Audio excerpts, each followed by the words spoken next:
দুই দুষ্ট বন্ধু ব্যাগ ভরে বাগান থেকে অনেকগুলো আম চুরি করে নিয়ে আসছে। এখন এই আমগুলো ভাগ করবে কোথায়? তারা দুইজন মিলে পরামর্শ করে সিদ্ধান্ত নিল তাদের পাশে থাকা একটা নির্জন কবরস্থানের ভেতরে বসে আমগুলোকে ভাগ করবে। যে কথা সেই কাজ। তারা সেই কবরস্থানের দেওয়াল টপকে সেই কবরস্থানের মধ্যে ঢুকবে, এমন সময় সেই ব্যাগ থেকে দুইটা আম দেওয়ালের বাইরে পড়ে গেল। যাই হোক, তারা তাদের সিদ্ধান্ত অনুযায়ী আমগুলোকে ভাগ করতেছে। দোস্ত, একটা তোর একটা আমার, একটা তোর একটা আমার।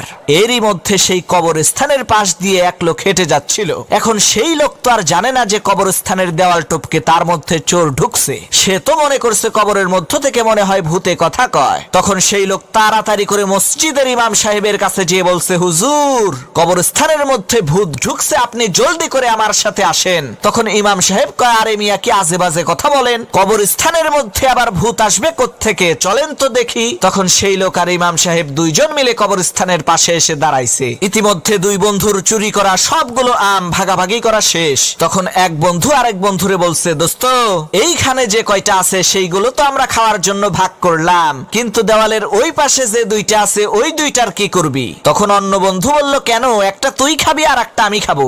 দুই চোর বন্ধুর এই কথা শুনে দেওয়ালের ওই পাশে দাঁড়িয়ে থাকা ইমাম সাহেব আর সেই লোক প্রচন্ড ভয়ের চোটে লুঙ্গি মাথায় নিয়ে বাড়ির দিকে দৌড়াচ্ছে আর বলছে, ওরে রাক্ষস, তোগরে দুইজনের পাও ধইরা মাপ চাই, আমারে খাস না রে, আমারে খাস না।